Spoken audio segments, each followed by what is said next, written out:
Rabu 9 Juli, besok, Bareskrim bakal melakukan gelar perkara khusus kasus ijazah Presiden ke-7 Joko Widodo.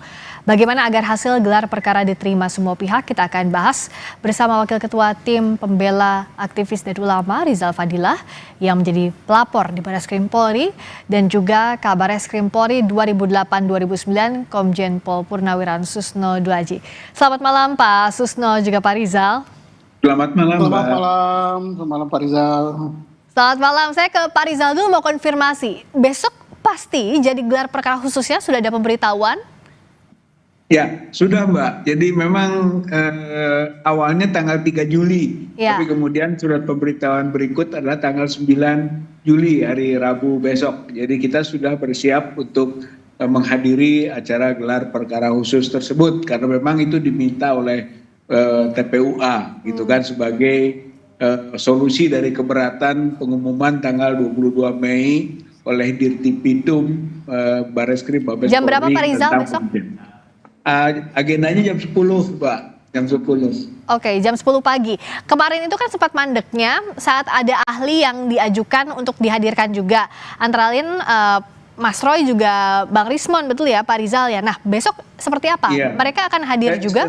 Saya kira itu harus hadir karena walaupun bagaimana kita diberi kesempatan kok dalam surat itu saudara dapat menghadirkan pihak-pihak yang dibutuhkan untuk mendukung proses gelar perkara khusus tersebut. Jadi kita diberi kewenangan membawa siapapun gitu dari pihak TPUA. Lagi pula bahwa Dr. Rismon, Dr. Roy Suryo itu di samping memang ahli, juga memang sudah merupakan kebersamaan dengan TPUA ketika berangkat ke UGM dahulu bersama-sama 5 nama kita masukkan, 3 yang memang advokat, 2 yang memang dari alumni UGM yaitu Dr. Roy Suryo dan Dr. Rismon. Jadi sebetulnya bukan hanya sekedar ahli lepas, keduanya itu adalah memang satu kebersamaan dengan TPUA dan Karena TPUA diberi hak. Gitu, karena pihak pelapor misalnya melihat Roy Suryo maupun Bang Rismon itu sudah bagian dari TPUA, itulah yang jadi persoalan, dianggapnya tidak netral begitu dan juga tidak terkait dengan pemeriksaan skripsi ataupun ijazah Pak Jokowi. Bagaimana TPUA menjelaskannya?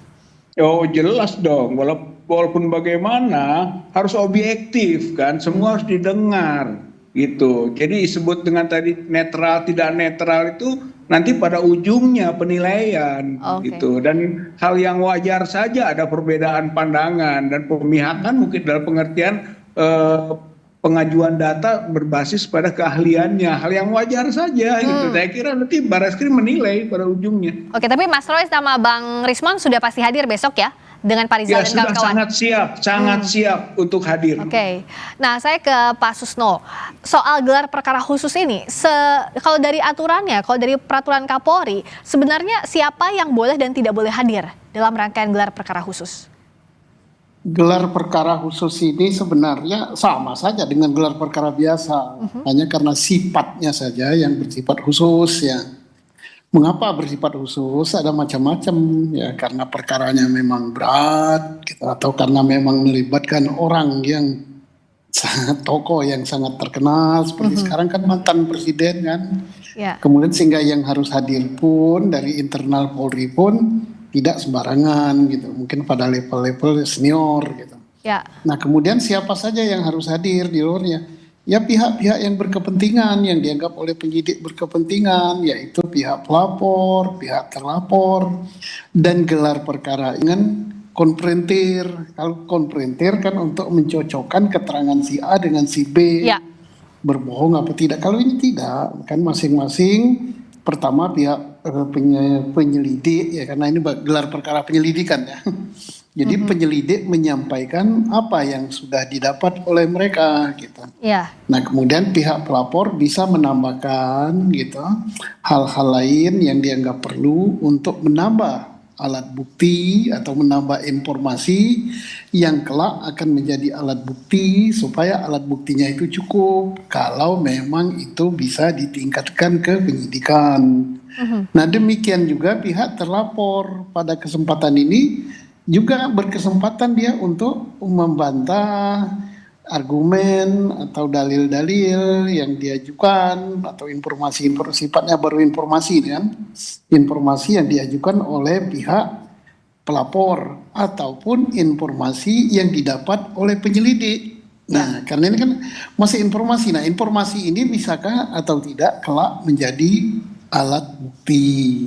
Ya. Jadi begitu. Pak Susno, tapi kriteria ahli yang boleh dihadirkan dalam gelar perkara khusus ini seperti apa? Karena kalau dari Pak Rizal tadi kan sudah menjelaskan ya, pihak ahli yang akan dihadirkan ada Bang Roy Suryo juga Bang Rismon, tapi dari pihak Jokowi menolak ahli yang disodorkan TPUA karena alasannya pelapor tidak bisa mengajukan ahli dan menganggap Mas Roy dan Bang Rismon itu tidak punya kompetensi untuk memeriksa ijazah.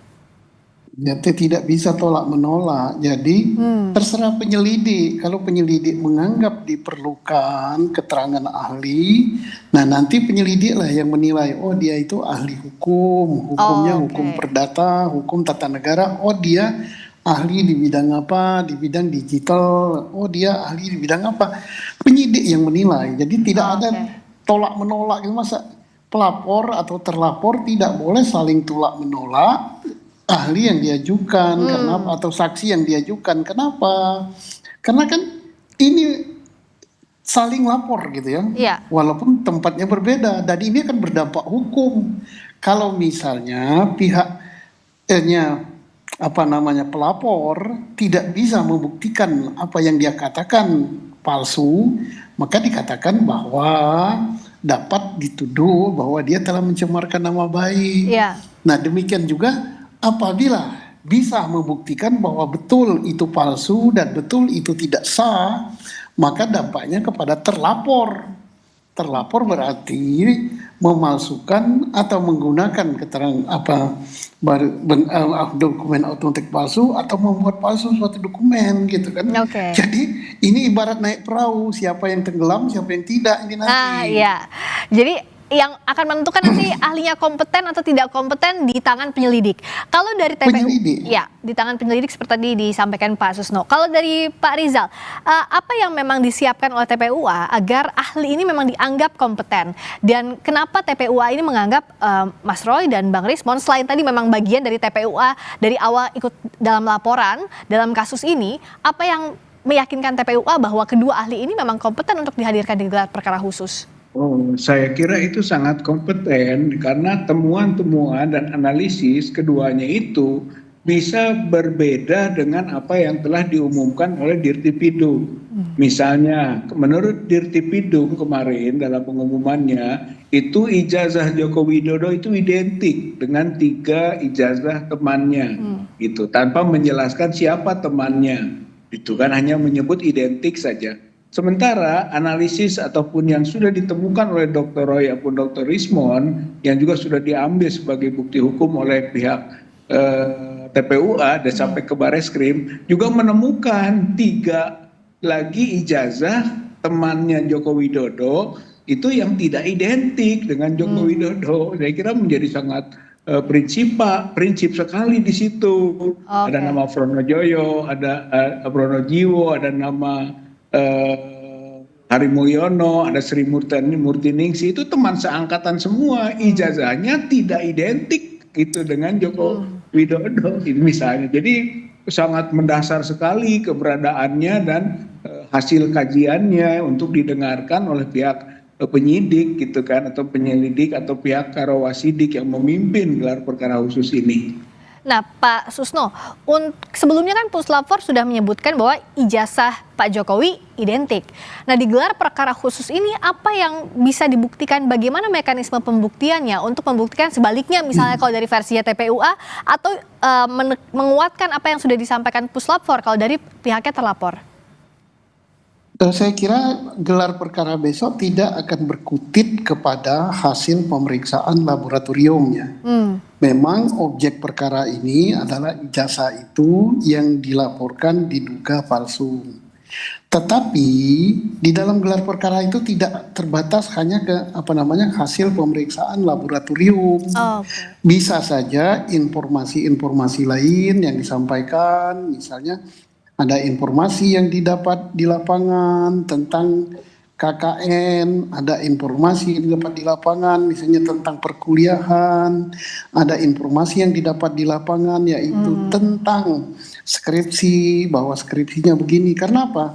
bisa saja ijazahnya itu sama dengan yang asli, dikeluarkan oleh lembaga yang asli, yang berhak, yang berwenang, dinyatakan juga asli, tapi yang bisa menjadi persoalan bahwa ijazah itu sah apa tidak. Itu kan yang dipersoalkan di dalam masyarakat kan. Ya, UGM mengakui dia yang mengeluarkan. Setelah dicek misalnya ya, ini misalnya ya, ya. misalnya sama dengan yang lain, yang seangkatan gitu. Nah itu berarti kan asli. Ya. Tetapi yang dipersoalkan berikutnya adalah sah apa tidak. Nah sah apa tidak itu adalah yang orang yang memperoleh ijazah itu sesuai dengan prosedur atau sesuai dengan aturan yang berlaku di fakultas itu. Misalnya dia kuliah sekian semester, nilainya memenuhi syarat, KKN-nya ada, skripsinya ada, waktu wisuda dia ikut, and so on and so on. Berarti ijazahnya itu asli dan sah dia memperoleh ijazah tersebut. Itu bisa Nah, digali ini, begitu ya Pak Susno ya di nah gelar perkara khusus. ini kan berdasarkan keterangan saksi nantinya.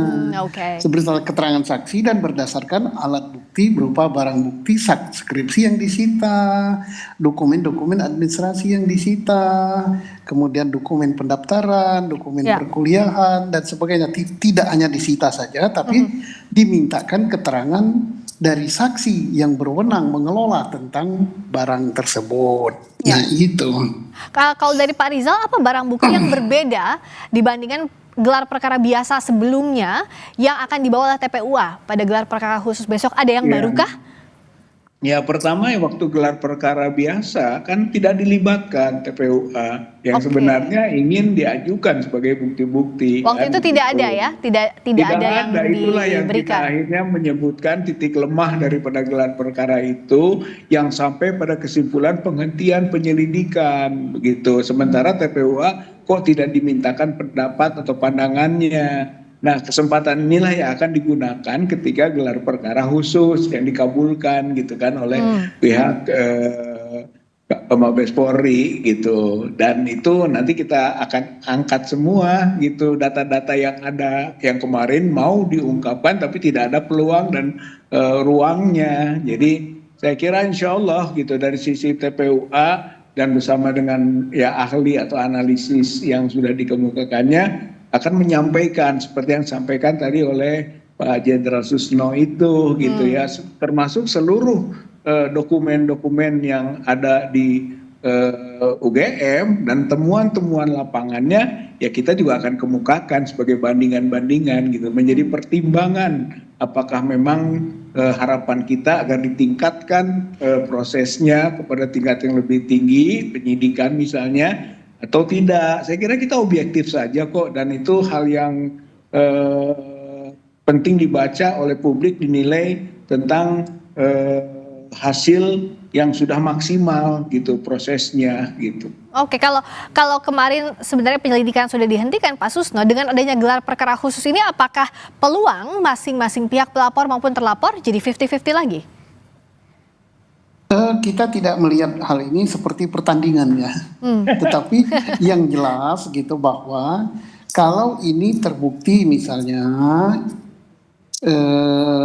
asli tapi palsu, nah maka pihak daripada Dr. Tipa dan Pak Rismon dan sebagainya tidak bisa dia dikatakan telah mencemarkan nama baik, gitu kan? Demikian juga sebaliknya kalau ini misalnya terbukti asli dan sah, nah tidak otomatis bahwa Pak Rismon CS itu menjadi tersangka gitu. Ingin dilihat dulu. Nah makanya dari awal saya katakan sebaiknya perkara ini karena menyangkut VVIP ya walaupun tidak menjabat lagi dan ini mendapat perhatian publik seluruh Indonesia, ini ditarik ke Mabes Polri. Lucu perkara ini, kok pemalsuannya ijazah palsunya di Mabes, pencemaran nama baiknya Polda dan Metro. undang-undang ITE di Polda Metro. Jadi seolah-olah ini Polda Metro melawan Mabes, ini kan nggak bagus. Nah kalau ini ditangani jadi disatukan di Mabes Polri, kan hanya dari meja kiri ke meja kanan bisa saling melengkapi informasi. Satu. Yang kedua di dalam menangani perkara ini walaupun ini bukan perkara perdata, berilah kesempatan daripada masing-masing pihak itu sama untuk membuktikan apa yang mereka laporkan gitu Iya. ya. Yang mereka laporkan tuh kalau di dalam perdata kan apa yang didalilkan. Dalilkan, betul. Jadi sekarang kesempatan dari masing-masing pihaknya untuk membuktikan harus sama, meskipun bukan perkara perdata, pun gelar perkara khusus besok juga menarik untuk kita nanti ya, apa yang akan disampaikan dari TPUA dan iya. bukti-bukti baru itu ya Pak Susno ya? Oke. Iya, dan ada satu lagi kita Ya. harus hormati ya. Kan ada yang mengatakan, wah ini ada apa kok belusukan sampai ke kampung, sampai ke daerah, kok ngelacak dosen pembimbing. Tidak apa-apa, itu namanya usaha. Usaha untuk membuktikan bahwa apa yang dia dalilkan itu benar. Sebabnya kalau tidak benar maka dia akan menjadi sebaliknya gitu. Nah, Oke. dan dalam hal ini maaf ya, saya tidak memihak kepada Pak Rismon CS, saya tidak memihak daripada Pak Jokowi. Saya hanya dari kacamata untuk penyidikan supaya profesional Polri nampak Ya. dan Polri tetap dipercaya oleh masyarakat. Gitu. Ya, kuncinya dalam hal ini Polri, penyelidik dalam gelar perkara khusus harus profesional agar Iya. kasusnya terang benderang dan juga bisa dipercaya publik. Terima kasih Pak Susno, terima kasih juga Pak Rizal Fadila, sama-sama, Ketua Mbak. TPUA, dan juga Pak Komjen Pol Purnawirawan Susno Duaji, Kabar Eskrim Polri 2008-2009. Selamat malam. Selamat malam.